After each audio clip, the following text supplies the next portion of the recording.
Okay, I said I needed to remake bagels. So today I'm going to start that process. Except for this time, I'm going to make the cinnamon raisin bagels. And the recipe comes from the Apprentice, the Bread Baker's Apprentice recipe book. It has a lot of great recipes with a lot of great techniques and tips for new bakers. So if you don't have it, you might look into getting it. But the recipe is also in our album section. There's a album that's called Buns and Bagels, and it's in there 2 different places. So let's get started.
While we're waiting, I'm going to go ahead and measure out the ingredients for the second part of this.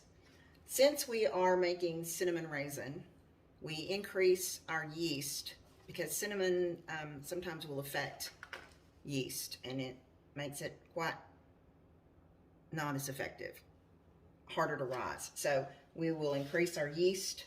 Normally this recipe calls for a half a teaspoon more of yeast. But since we're adding cinnamon to it, we're going to add another whole teaspoon of yeast to this recipe. And then we'll add a tablespoon of cinnamon. But first off, let's measure our flour.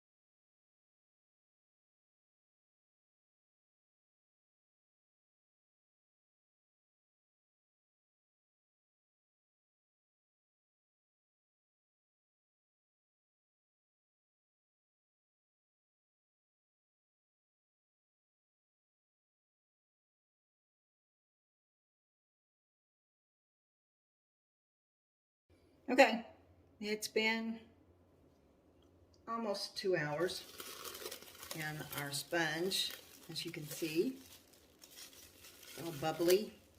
It's rose. It's doubled at least. It's very, very happy.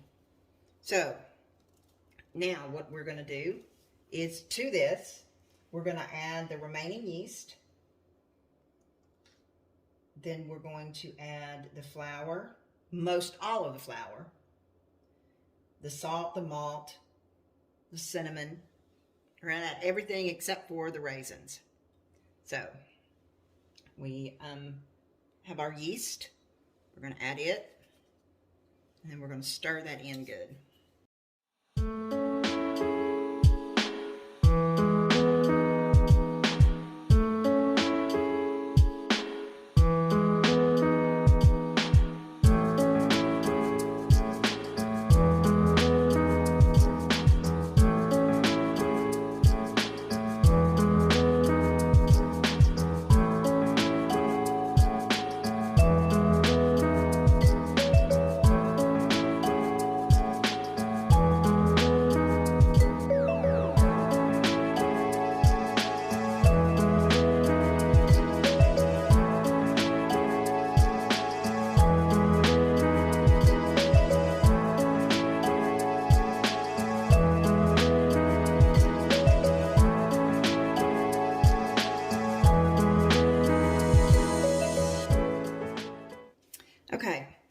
to kind of use your own judgment here. I put a little more of that flour in there, but if it was summer, I would definitely add the rest of it. But this is supposed to be a pretty firm dough anyway. So I'm going to turn this back on and make sure all that dry stuff is incorporated really good. Everything gets really wet. And then we'll start the kneading process.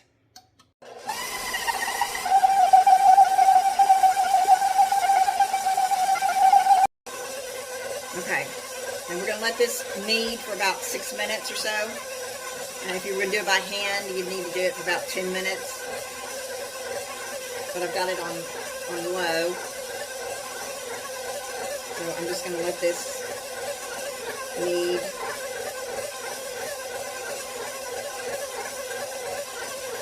And then we'll come back when it's done. Okay. I think we're good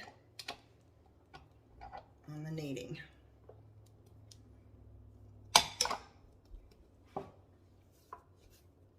Yeah, nice and smooth. Everything's incorporated. No, I can't raise it. My mama's used to. There we go.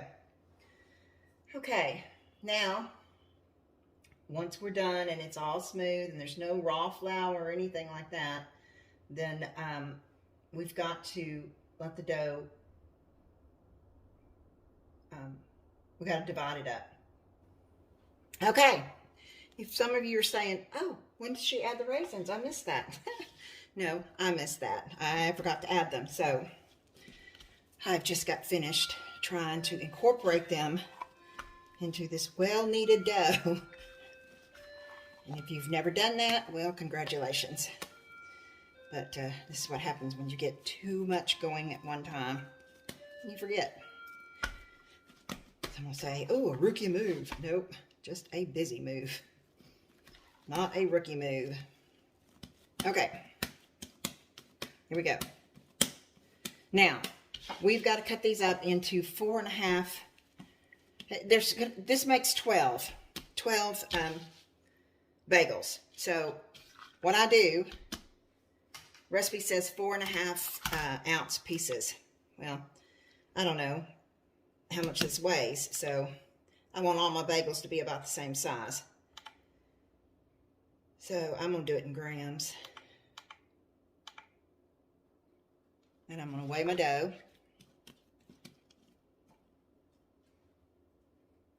And I've got 2003 grams.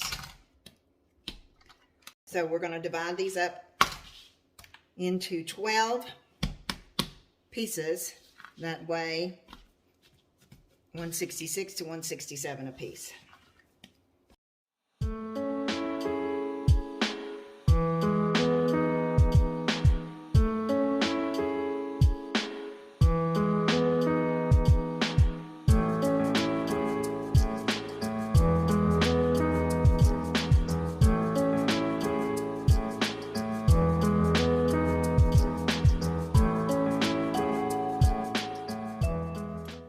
Okay, I got these in little balls, 12 little balls. I'm fixing to cover them up with a damp cloth and let them sit here for about 20 minutes. Let them relax a little bit from the beating I just gave them.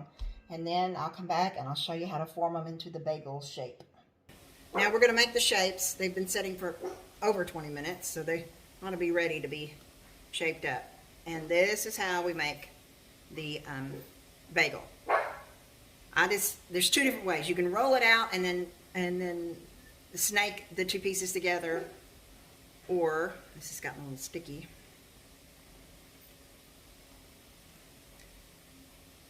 I just take my thumb and my finger, poke it through the middle like that, make a hole. Generally, if you do it within 20 minutes, it doesn't get sticky, but it had the wet cloth on it, so it's a little sticky. And I just kind of flip it around. Smooth out the hole in the middle. Now it will shrink a little when you put it back down, so make sure you open it up good, because it will close up some, especially after it rises some. But then that's that. And then I put it on my prepared, put a little Pam, spray it down a little bit, lay it on there, and then go to your next one. I'll do another one here. Pinch your finger and your thumb, like so. Make your hole. Flip it around, smooth it out.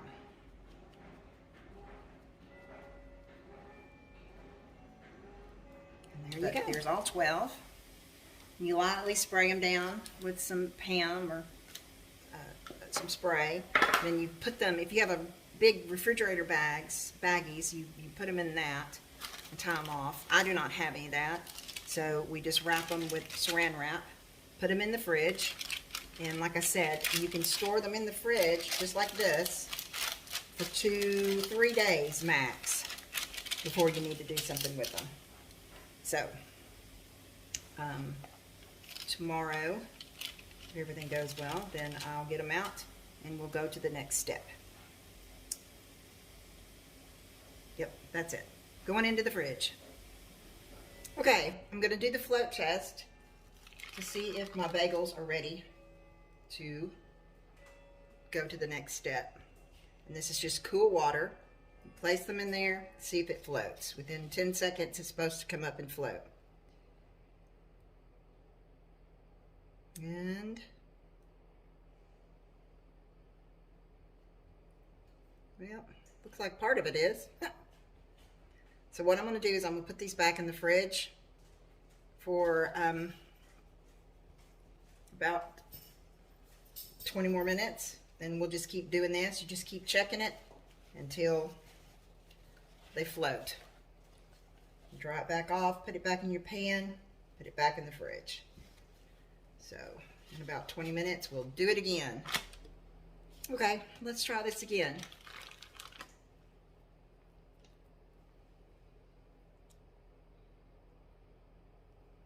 Now, they're ready. So, I'm gonna put this back on the pan. I've got my soda water on the stove starting to boil. I got my oven heating up. As soon as the water starts boiling, I will take these out of the fridge and start boiling them. But they need to stay in the refrigerator until you are ready to put them in the boiling water. So I'm gonna close it back up and wait for the water to boil. Okay, my soda water is boiling. Put a tablespoon of baking soda in here and put it on to boil. So now we're gonna take our bagels and we're gonna do the boiling part. We're going to leave them in there for 30 seconds on each side. If you like a chewier bagel, you can leave them for more of a minute. After they've sat there for about 30 seconds, we'll flip them over. I'm putting some cornmeal on my parchment paper. Helps keep them from sticking. They're also sprayed with Pam. And we just flip these over.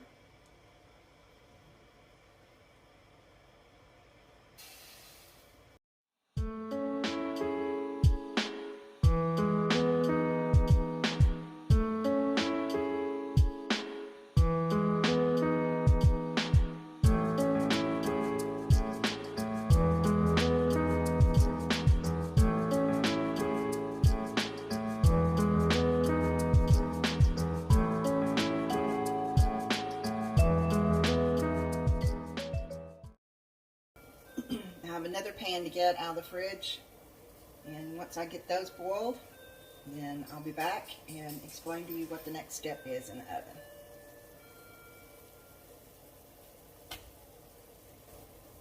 Okay, now that I have them all boiled, I'm going to place them in the oven. The oven is set on 500 degrees.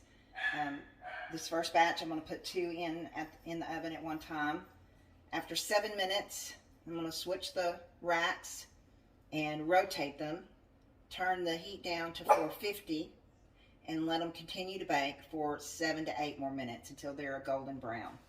And then we take them out of the oven and let them cool for 15 minutes. And that is basically it. So I'm gonna get these babies in the oven.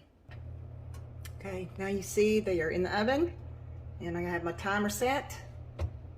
And I'll come back when they're done.